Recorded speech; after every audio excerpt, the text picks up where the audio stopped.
Kak Aulia dan Kak Agla boleh diceritain Sengkolo Petaka Satu Suro ini bercerita tentang apa? Sengkolo ini cerita tentang apa ya? Jadi Sengkolo itu artinya sendiri adalah kesialan yang bertubi-tubi. Ya. Jadi ini menceritakan soal kesialan bertubi-tubi yang dialami oleh Bidan Rahayu. Karena pada suatu hari di mana Bidan Rahayu itu namanya seorang bidan, selalu menolong warga desa untuk melahirkan. Tapi pada saat dia melahirkan terjadi suatu kesialan yang akhirnya membawa dia kesialan-kesialan yang Bertubi-tubi. selanjutnya ya, bertubi-tubi gitu. Kalau perannya masing-masing boleh dijelasin? Aku berperan sebagai Rahayu. Rahayu adalah bidan di desa kecil tersebut, tapi kayaknya cuma dia gitu yang dicari gitu ya. Karena emang cuma satu bidan doang. Jadi dia membantu banyak orang. Ini ironis ya. Dia membantu banyak nyawa orang, tapi dia tidak membantu dirinya sendiri. Gitu. Kalau aku berperan sebagai Marni adalah sahabat dari Rahayu. Marni juga asisten di klinik bidan Rahayu. Marni mempunyai seorang suami, namun suaminya sayangnya bukan suami yang bertanggung jawab, sering mabuk-mabukan, terus tidak menafkahi Marni. Jadi Marni juga punya perjuangan hidupnya sendiri. Oke. Kalau untuk syutingnya berapa lama dan di mana lokasinya? Kita lokasi di Kebumen. Untuk syutingnya tuh kurang lebih sekitar 18 hari. Cukup singkat ya. Cukup singkat. Benar. Kalau untuk di lokasi syuting ini kan horor ya. Kira-kira di lokasi syuting ada suasana horor kah atau malah justru kebalikannya? Boleh ceritain. Sebenarnya kalau siang sih aku merasa baik-baik saja ya, karena malah menyenangkan. Karena desanya juga cantik gitu visualnya, bersih gitu. Terus asri, masih banyak pohon-pohon gitu. Warganya juga ramah-ramah di Iya. sana. Tapi begitu udah maghrib, jeng-jeng berubah langsung sepi banget, hening banget. Yang kita dengar cuma suara binatang-binatang. Iya, sama suara angin pantai karena dekat pantai desanya. Jadi kalau malam tuh memang suasananya lumayan mendukung, ada vibe horornya tuh ada gitu. Tapi nggak ada kejadian aneh. Nggak ada. Nggak ada. Cuma mungkin karena kita tidak terbiasa ada di tempat yang terlalu sunyi senyap kalau malam gitu, jadi kayak ada tuh vibe horornya. Iya, sama kayak kalau mau ke toilet selalu kan terpisah dari rumahnya gitu. Jadi kita kayak harus ditemenin sih. Betul. Kalau untuk pendalaman karakter, apalagi kan Rahayu ini seorang bidan ya, ada treatment khusus kah atau perubahan apa? Treatment khusus lebih ke dari workshop tuh udah latihan sama bidan asli, karena kan dia ada adegan untuk ngecek perut ibu hamil, bayi sungsang atau enggak, terus bahkan ada yang dia membantu untuk melahirkan, kan nggak mungkin asal-asalan ya. Jadi akhirnya pendekatan workshop langsung sama bidan asli.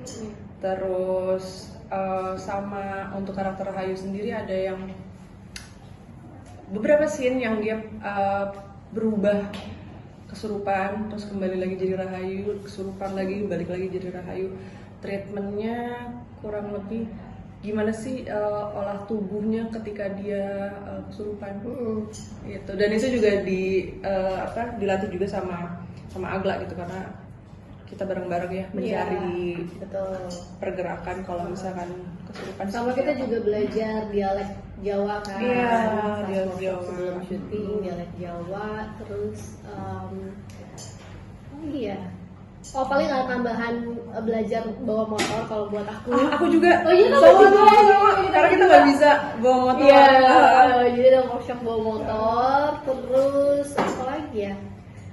Itu yang paling berat sih naik motor, cuman kayaknya yang lebih berat Agla ya, karena Agla harus boncengin aku. Kalau aku kan bawa sendiri, jadi nggak ada dialog aja. Iya, gitu kayak iklan. Kalau kamu berdialog dan boncengin Rahayu kamu, iya. Berarti belajar naik motor dari nol terus sampai jadi bisa atau cukup sekedar pas ngambil scene aja atau gimana? jadi bisa sih. Jadi bisa. Bisa sesuai dengan kebutuhan scene ya, bukan yang tiba-tiba kayak Gitu. Oke. Kalau untuk tadi kan sebagai Rahayu, kalau untuk Kak Agla sebagai Marni ada perubahan kah atau apa? Ya itu tadi kita ada olah tubuh, ada belajar dialek untuk bahasa Jawa, terus paling ada perubahan apa gesture ya, maksudnya kayak aku bikin, karena Mami kan benar-benar wanita desa yang suaminya tuh ngapa-ngapain dia kayak manut aja gitu, jadi kayak aku bikin cara jalannya Marni sama cara berdirinya agak sedikit bungkuk gitu gesture kecil. Kalau untuk chemistry satu sama lain atau sama cast lain kira-kira gimana? Alhamdulillah oke banget. Aku sama Agla kan udah kenal lama. Terus juga ini tuh project aku sama Agla yang kedua setelah sekian lama banget. banget. Tapi bukan yang kita nggak syuting bareng juga nggak ketemu, kita masih suka main gitu. Tapi untuk akhirnya satu project lagi jadi excited gitu. Iya. Terus kalau sama Cindy, kita baru ketemu sama Cindy di project ini, tapi juga cepat bangun chemistry-nya. Dia membantu juga ya, karena dia orang Jawa asli. Bener. Jadi kayak untuk dialek-dialek Jawa tuh kita banyak ngecek juga sama dia. Gitu. Kalau untuk kakak kira-kira project ini film horor keberapa atau baru pertama kali? Kalau sana? Buat kakak. Oh, buat apa? Waduh. Lu kan ratunya horor. Ini project keberapa ya? Berarti udah kesekian ya? Kesekian. Kira-kira bedanya Sengkolo ini sama project-project sebelumnya yang pernah kamu mainin apa? Beda sih menurutku, karena kalau yang sebelum-sebelumnya fokusnya itu lebih ke jump scare, terus kayak ketegangan gitu. Kalau di film ini tuh banyak banget main emosi, dramanya, intens, lalu ceritanya.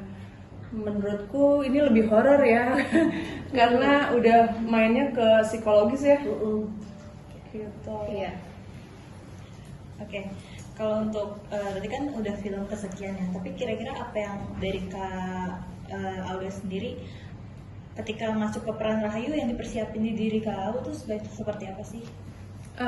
Ketika aku masuk ke peran Rahayu, ini bahkan ada fasenya juga lagi si Rahayu. Pokoknya di awal film tuh aku udah mempersiapkan Rahayu menjadi wanita yang utuh aja sih. Dia punya kehidupan yang stabil, baik-baik aja, punya keluarga sederhana tapi harmonis. Terus juga dia membantu banyak orang menjadi bidan gitu. Jadi kayaknya lengkap sudah hidupnya gitu. Jadi biar pas nonton tuh penonton juga melihatnya, wah hidupnya stabil, baik-baik aja. Nah begitu kena masalah baru tuh jadi akhirnya berasa banget kayak wah ketimpa sial nih orang gitu, langsung berubah tuh di situ nanti. Kalau Kak Agla sendiri sebagai Marni? Kalau Marni itu agak kebalikan sama Rahayu ya. Marni itu sebatang kara, dia nggak punya siapa-siapa, dia cuma suaminya tapi suaminya mabuk-mabukan, nggak pernah sayang sama dia, nggak pernah menafkahi. Jadi dia di situ ada kayak trauma gitu, ada hole yang nggak pernah keisi. Terus tapi dia punya sahabat nih Rahayu gitu, jadi kayak pegangan dia, maksudnya tempat dia cerita apa segala macam tuh cuma Rahayu aja gitu. Masih punya support system ya. Iya, tapi udah cuma Rahayu seorang karena dia nggak punya keluarga, emang nggak punya saudara kandung gitu-gitu nggak ada, terus orang tua juga nggak ada, jadi agak rapuh gitu loh. Marni itu rapuh gitu, jadi gampang banget kalau misalnya dia lagi desperate apa segala macam tuh kayak nggak mikir panjang jadinya gitu, karena dia segitu rapuhnya dan segitu nggak punya pegangannya gitu. Kesian Marni ya. Oke, kalau tantangan sendiri saat syuting ataupun saat pemendalaman karakter boleh dijelasin? Tantangan banyak ya, kurang lebih yang dari tadi kita sebutin ya. Kayak naik motor tantangan terbesar buat sama kita. Sama fisik juga agak menantang ya syuting ini. Benar. Juga, karena banyak yang membutuhkan tenaga dan kesehatan fisik kita selama adegan. Terus pada saat Rahayu kesurupan ataupun Rahayu menjadi manusia normal, sebenarnya kan kayak orang kayaknya ngelihat sekilas ini mah fisik doang nih gitu. Sebenarnya bukan cuma badan sih, tapi maksudnya ada hal-hal yang harus tetap aku jaga gitu ketika jadi kesurupan. Jangan lupa kalau misalnya Rahayu tuh punya luka yang banyak gitu. Karena kan dalam keadaan kesurupannya juga sebenarnya nggak full 100% dia nggak sadar gitu loh. Itu sih yang agak challenging gitu. Jagain karakternya ya. Jaga karakternya gitu, jangan sampai lepas rahayunya pas lagi kesurupan gitu. Terus pas jadi manusia normal transisi ke kesurupannya itu seperti apa gitu, tanda-tandanya itu sih yang mesti diingat terus gitu. Sama satu yang seru juga tuh Pak Denny, sutradara kita, itu suka banget improve di lokasi. Jadi kayak kadang-kadang kita juga pemain kayak shock gitu sepas belum siap nih buat tiba-tiba ada gini, tapi bikin adegannya jadi lebih bagus gitu. Jadi kita kayak ayo Pak, let's go kerjain gitu kan. Cuma kadang-kadang kayak ya ada kagetnya. Kaget banget sih. Kadang nggak ada di skrip, pas reading juga kita nggak ngerjainnya kayak gitu. Pas di lokasi mungkin karena setnya atau pas lagi take terus dia melihat sesuatu yang kayak oh ini kita bisa bikin lebih bagus dengan gini-gini gitu, kayak hah, pas dengar dia kita bikin gini ya, kaget gimana gitu. Tapi ini oke, ternyata pas dijalanin oh iya ya ini dan malah lebih bagus ngelengkapin iya. gitu. Berarti setelah ada improve itu berjalan dengan lancar atau sempat ada hambatan kayak wah susah nih jalannya? Alhamdulillah lancar sih. Cuma ya itu kita jadinya kayak mesti janjian aja, karena misalnya beberapa improvisasi itu juga melibatkan pergerakan kamera. Jadi yang tiba-tiba harus kayak janjian atau kayak tadinya aku shootnya gitu aja terus tiba-tiba harus pakai body rigging gitu, jadi kamera harus siap-siap gitu-gitu aja. Mungkin latihannya jadi lebih lama sebelum take. Ya, tapi Biar pas lagi pas sudah take langsung oke gitu.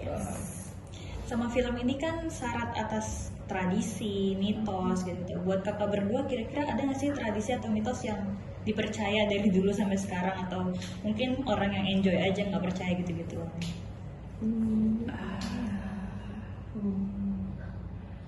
Ya mungkin ya kalau misalkan ada kejadian itu di luar sana ya mungkin aja ya aku percaya aja, tapi kalau yang dipraktekin kehidupan sendiri, kalau tanya sekarang ya, aku nggak bisa recall sih, kayaknya nggak ada sih, nggak ada. Berarti oke. Tradisinya maksudnya nggak terlalu relate lah ya sama ke Iya. Oke. Terakhir pesan moral di film ini kira-kira apa nih? Pesan moralnya menurutku kayak ternyata orang yang terlihat kuat di luarnya belum tentu sepenuhnya dia benar-benar kuat, bisa aja di dalamnya dia tuh sebenarnya hancur banget. Dan kebalikannya juga gitu, orang yang mungkin kelihatannya dia lemah, dia sering disiksa, disakiti dan selalu manut-manut aja, ternyata dia bisa jadi orang yang sangat kuat pada akhirnya gitu, yang mau mengorbankan apapun untuk apa yang dia cita-citakan gitu.